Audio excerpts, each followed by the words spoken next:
March is Women's History Month. We are talking to one of our own space science pioneers making history at SwRI. Dr. Robin Canup's breakthrough research has helped us understand the formation of the planets and their satellites.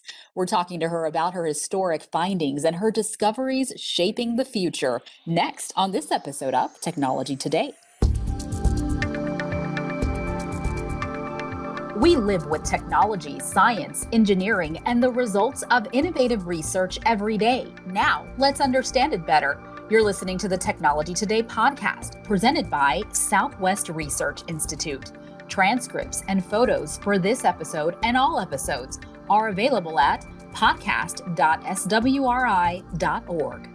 Hello and welcome to Technology Today. I'm Lisa Benya. March is Women's History Month, a celebration of the vital role of women in American history in all disciplines and fields. As we close out the month, we're highlighting one of our own space scientists making history at SwRI. Dr. Robin Canup, an astrophysicist and assistant vice president of SwRI's Space Science and Engineering Division, will go down in the history books for her contributions to our understanding of the formation of the solar system. Today, we're talking to her about her research, her journey into space science, and her years as a ballerina. Robin joins us from Boulder, Colorado. Thanks for being here, Robin. My pleasure, Lisa. Thank you. So our listeners might be surprised to hear you were indeed a ballerina, an accomplished ballerina, I should add. We want to learn more about that in a bit, but let's start with what you are most well known for, your research based on the giant impact hypothesis and developing computer models that show how planets and their satellites formed. Now, specifically, your computer simulations demonstrate how a Mars-sized object impacted Earth, creating our moon. And your Earth-Moon formation model has become the widely accepted theory in technical literature. Will you describe this theory for us? Yes, the giant impact theory was first proposed after we got the samples back from the Apollo mission, the samples from the moon. And the idea is that at the end of the Earth's assembly, about 4.5 billion years ago, the Earth experienced a collision with another planet-sized object. And that collision ejected material into orbit around the Earth, forming essentially a disk of hot, molten material and vaporized rock in orbit around the Earth. And it was from that disk that the moon then formed. So why do we think the moon formed this way? Well, it's because of several basic clues from the current Earth-Moon system. One clue is that when we look at the density, the mass per volume of the moon, we know from that the moon is lacking in iron, which is a very dense element. Specifically, the moon has only a very small iron core compared to other objects in the inner solar system. So we know some process that formed it must have preferentially selected for the outer layers of rocky material that don't have as much iron. Secondly, we know the length of our day currently is 24 hours with the moon at its current distance. And we know the moon's orbit is actually expanding with time due to the interaction with the tides it raises on the Earth, primarily in the Earth's ocean. So we know the moon's orbit is expanding with time. And so we know 4.5 billion years ago when the moon formed, it was much closer to the Earth. And in the same way that as a spinning ice skater, when they pull in their arms, conservation of angular momentum makes their spin increase. We know that the same conservation would have applied to the early Earth-Moon. So when the moon formed very close to the Earth would have been spinning very rapidly with only about a 4-hour day. All right, so that's a very rapid spin. So the giant impact theory, if you imagine a planet-sized object hitting the Earth at an off-center angle, that can naturally explain what spun up the early Earth to such a fast rotation rate. And if you imagine that the object that hit the Earth itself had an outer rocky mantle and an inner iron core, and that the material that went into orbit around the Earth primarily came from the outer layers of that planetary object, the disk of debris from which the moon later formed would then be lacking in iron, thus explaining the moon's lack of an iron core. So a giant impact theory has been preferred for some time. My particular role in it was to identify the particular type of collision. By that, I mean the size of the impacting planet, the impacting angle, the impact speed that gives you both an appropriate amount of material in orbit around the Earth to later produce our moon. And our moon is interesting because it's a very large moon relative to the Earth, and that leaves the Earth with the appropriate initial spin so that 4.5 billion years later, today, it's consistent with our current 24-hour day. And so that's the overview of the giant impact theory in terms of our planet, our understanding of planet formation in general. Our simulations of the Earth and Venus and Mars and Mercury's assembly shows that these types of large impacts would have been common during the final stages of building the inner planets in our solar system. And so we think we have an overall picture that fits together well. So that was the problem with prior theories, is that it didn't fit together so well. There were some holes. So your information, your research filled in those blanks. Is that how, am I understanding that correctly? Absolutely. So when I first started working on this problem in the late 1990s, it was understood that these giant impacts could produce moons, but the type of impact that could produce a moon with our moon's mass and iron content together with the Earth's spin had not yet been identified.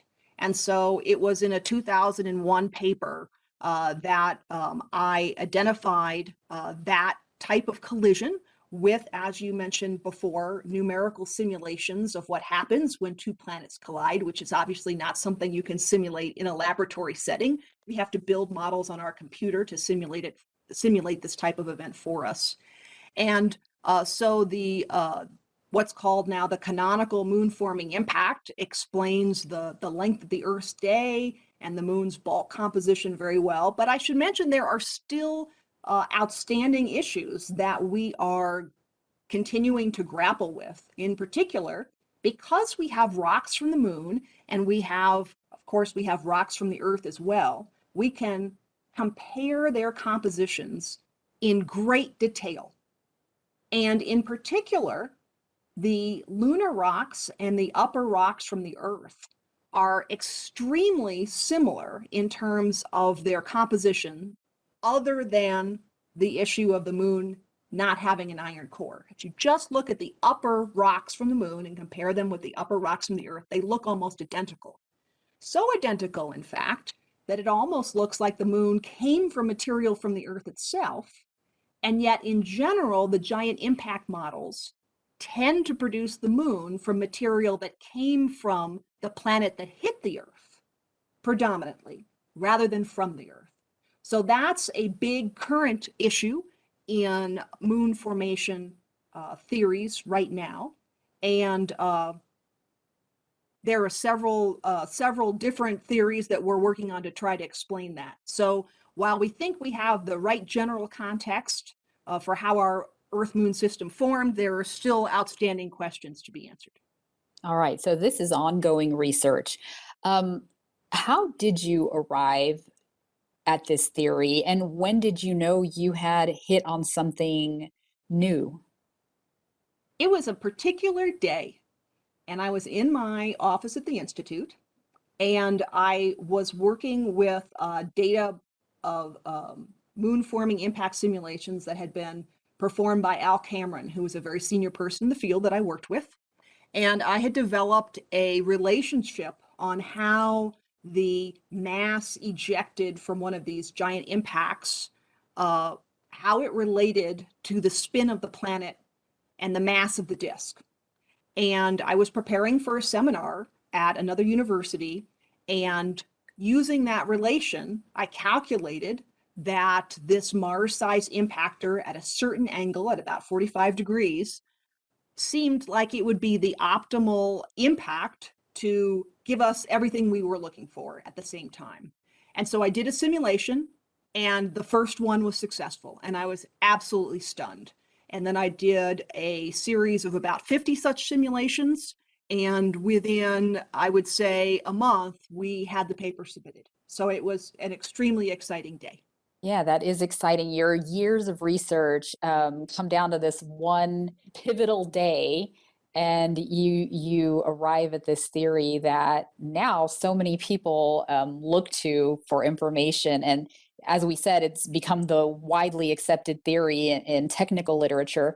So I'm sure space scientists and researchers everywhere comb through so many ideas over their careers, and they never quite pan out. So, how does it feel to have your research resonate now with so many fellow scientists, and the fact that it's become so widely accepted? Well, of course, that's the dream if you do what I do, right? You hope that you develop hypotheses and ultimately theories that stand the test of time and that ultimately prove to be correct. Um, but for every one that works really well, all of us have many, many, many great ideas that didn't pan out, often in folders in a drawer at our desk, some published. So that's part of the process. Part of coming up with new hypotheses is to realize that most of them will probably prove to be wrong. And that's something you have to be comfortable with as a scientist, and you have to be more concerned with ultimately, hopefully, getting to the truth rather than being right. But it's a great honor when you find that one of your ideas does does hold up over time and seems to advance the field for at least years to a decade. That's considered a big advance. So, going back to your pivotal day in the lab with those simulations, do you remember the date? A lot of times, big moments in our lives, we remember the exact date. Is it one of those for you? I don't remember the exact date. I know it was in mid-January, and and I remember going into the office of my mentor and closest colleague, Institute scientist William Ward, and saying, "You're not going to believe what I just found. I did this calculation, and it seems like this collision should explain everything. And I just did a simulation, and it appears to work." And his first reaction was, "Surely this can't be right. Surely someone else has seen this before.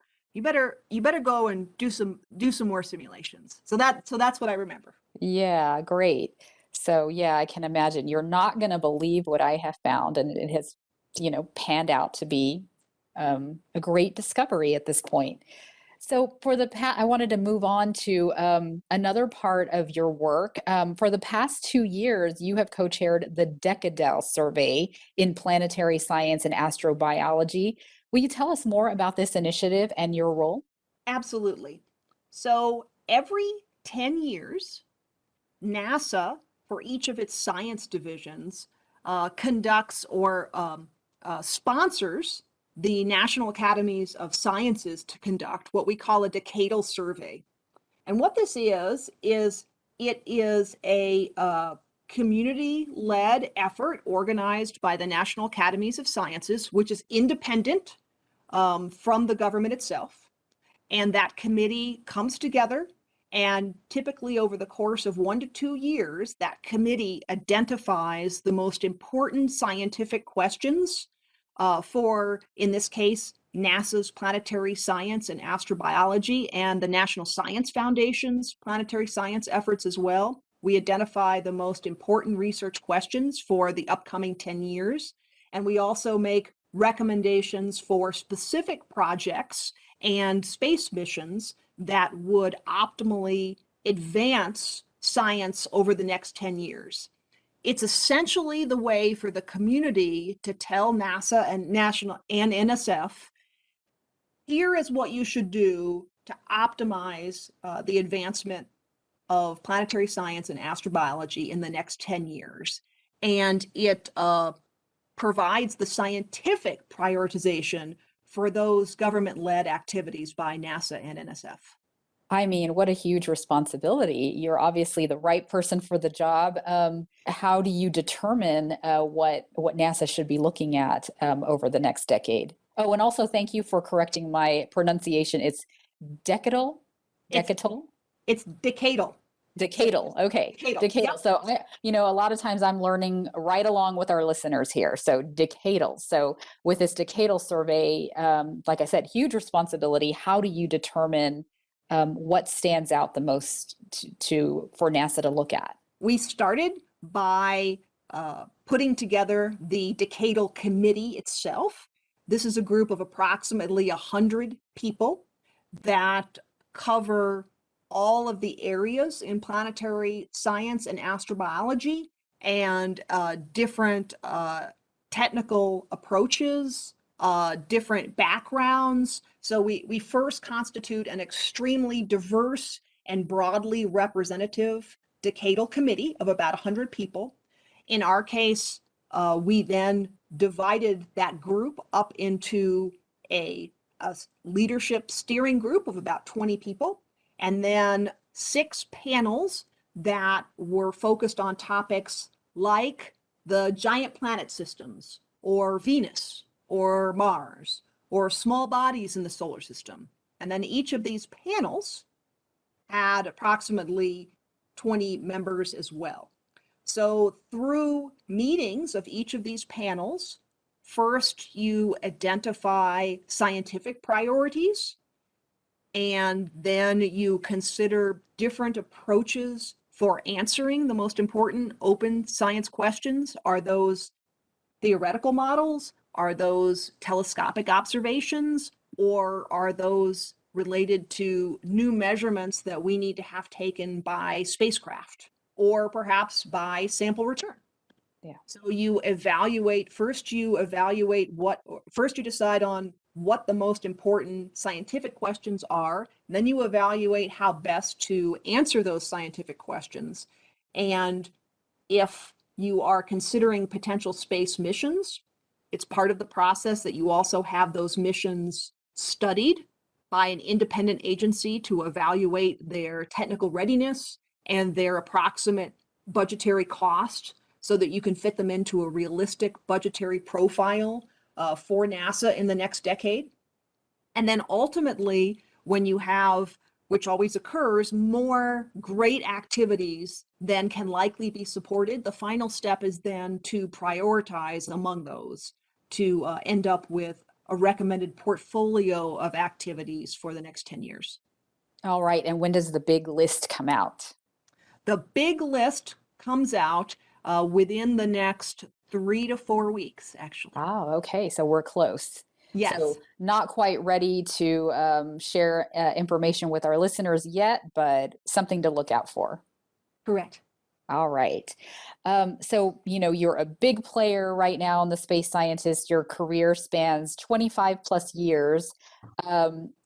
Where did your scientific journey begin? How did you become interested in space science? My dad was a physicist, and so I grew up in a very scientifically oriented household. There was often a soldering iron on our kitchen table when I was growing up.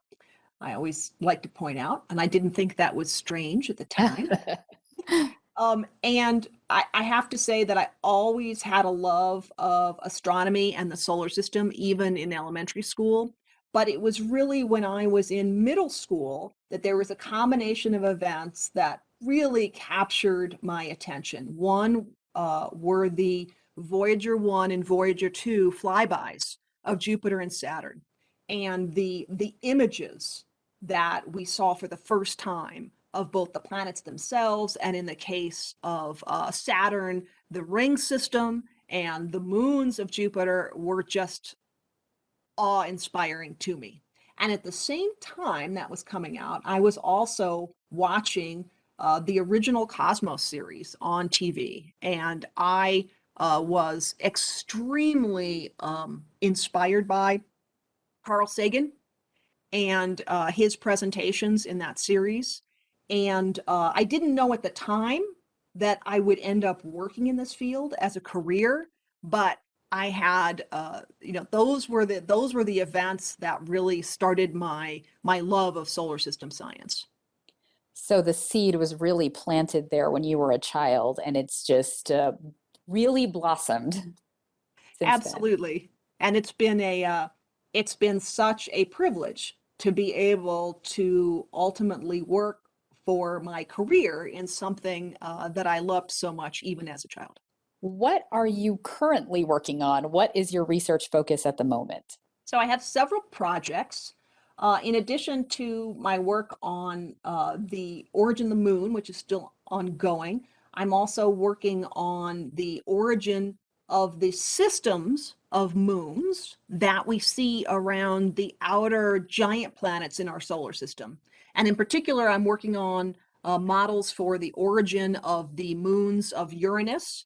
And this is a very interesting system because Uranus currently is essentially lying on its side in its orbit. And by that I mean it's spinning with its north pole in the plane of its orbit. In other words, its north pole at times points towards the sun instead of roughly at a right angle to the plane of its orbit, like our Earth is. Our Earth has a tilt of about 23.5 degrees. Uranus has a tilt of more than 90 degrees. So it's essentially rotating on its side. And yet it has this satellite system that is also on its side, where all of the moons are orbiting in the plane of Uranus's equator. So it's as if you had a normal planet that was upright with a system of moons, 4 big moons in particular, and 1 medium moon. And then you just rotated the whole system by about 90 degrees and rolled it on its side. So it's an interesting system to try to explain. So that's one of my main projects today. And then another project is looking at the origin of some of the very compact planetary systems around other stars that have been discovered, where you see systems of planets around other stars that are orbiting well within the orbital distance where we see our innermost planet, which is Mercury. So around other stars, we see multiple planets at very close distances around their star that look very different from our own solar system. And so we're also working to develop models of how those systems may have formed around other stars. So I want to move on to the reason we're highlighting you for this particular podcast. March is Women's History Month. Who comes to mind as a woman or women who have inspired your work? There have been several amazing women in planetary science that I have looked up to. Most notably is Professor Maria Zuber at MIT. I met her when I was a young scientist in the late 1990s, and she was a professor at MIT at the time. And she was also principal investigator of the Grail mission, the mission that orbited the moon and did extremely high accuracy measurements of the moon's gravitational field and inferred the moon's internal structure from that. I've also greatly admired the current head of the Planetary Science Division at NASA headquarters, Dr. Lori Glaze, who is a both phenomenal scientist and an extraordinary leader for NASA planetary science.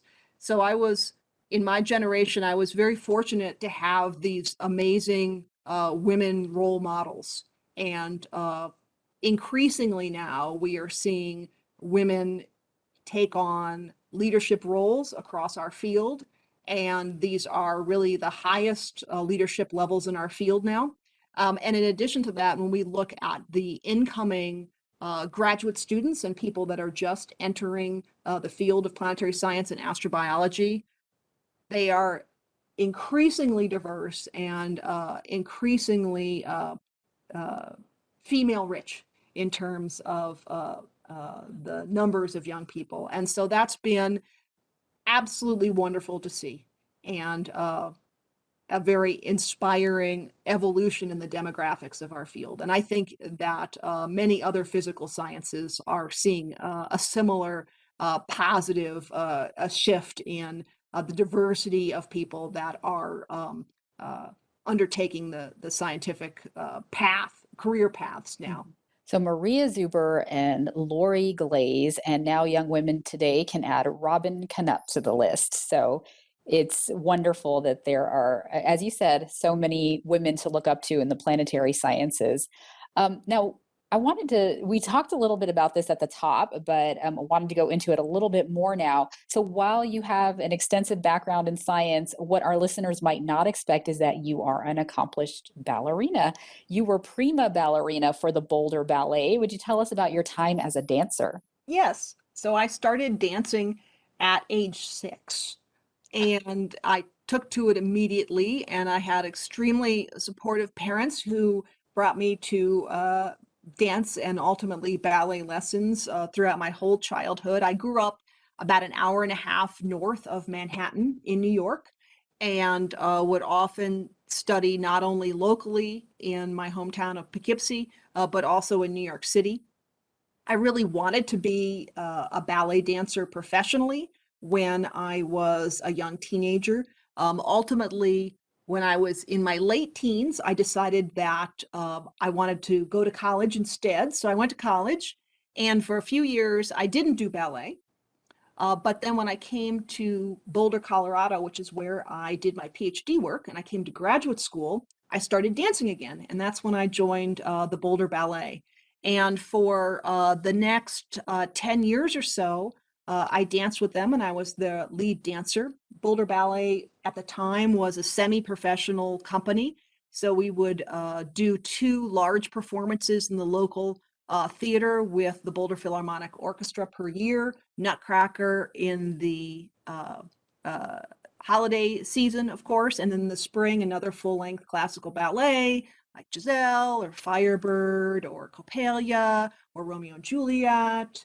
And so that was at the time for about 10 years in Boulder. I really had a dual life. Both I was dancing and doing my graduate studies and then my initial postdoctoral work at Southwest Research. Ballet and planetary science. How do these two interests coexist? And do you see parallels between the two? They absolutely do.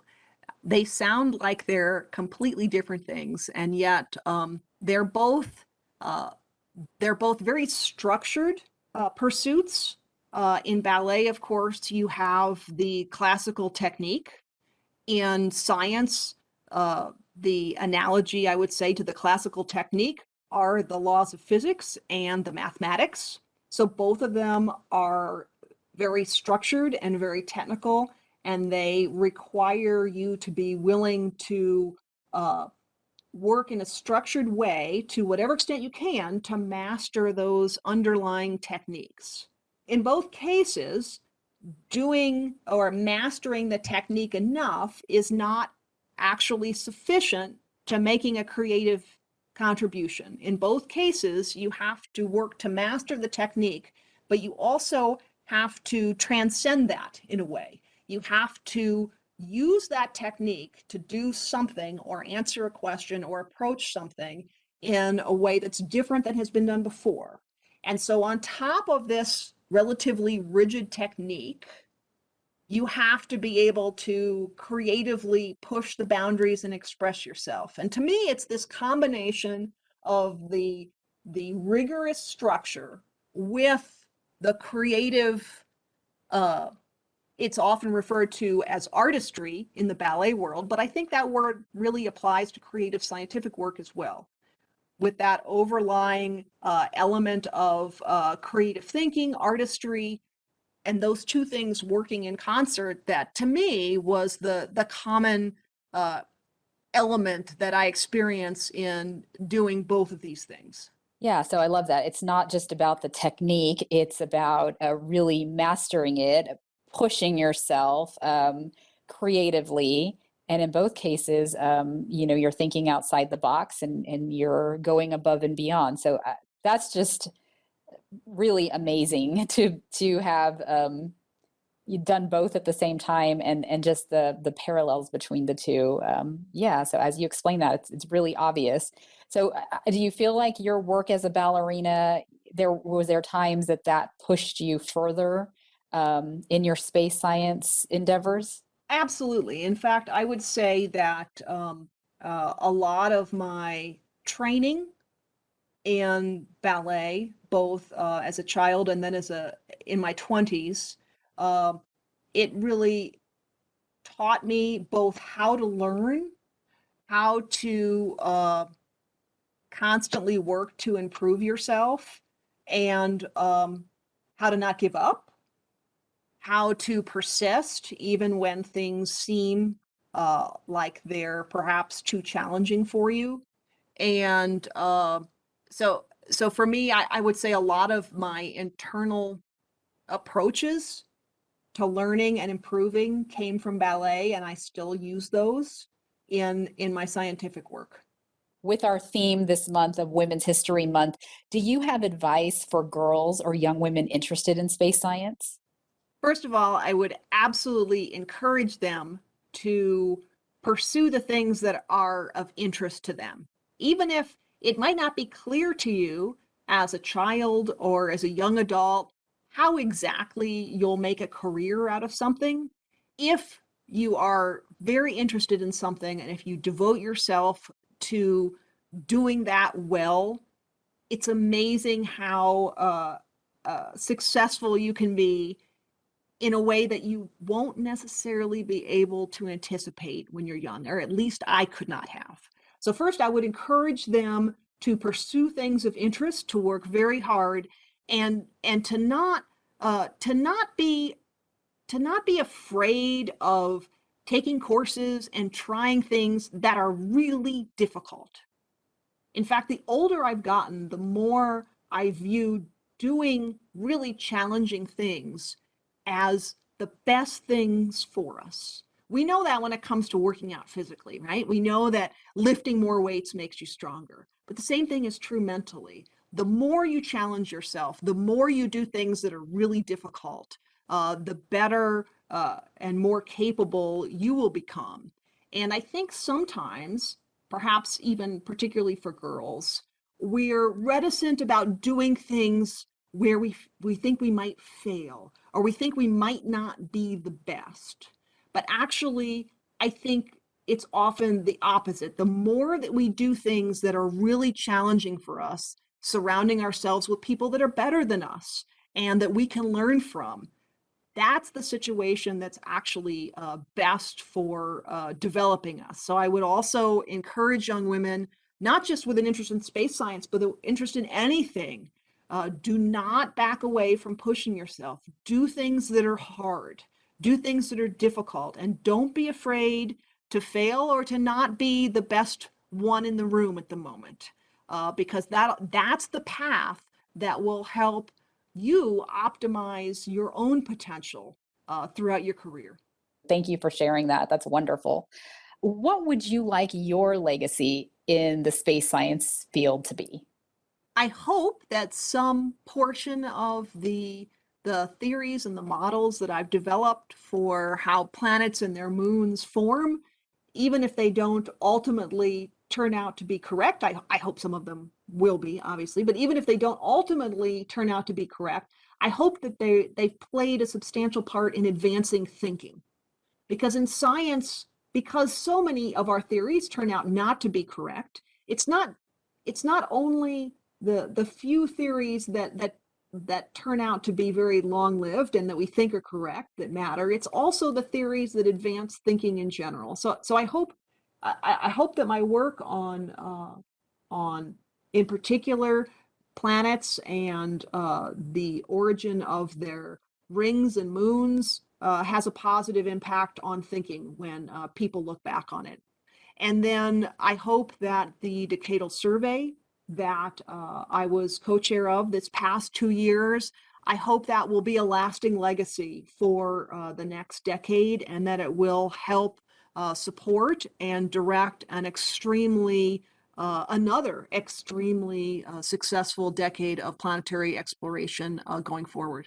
All right. I'm looking forward to learning about what that survey uncovers. And it's going to be wonderful following what you do next. So, Robin, you are certainly an inspiration. It was wonderful learning about your background, your path to space science, and how you're shaping the future as you continue your groundbreaking research and making history in your field. I mean, really, what a great role model and a prime example of why we celebrate Women's History Month. Thank you so much for joining us today.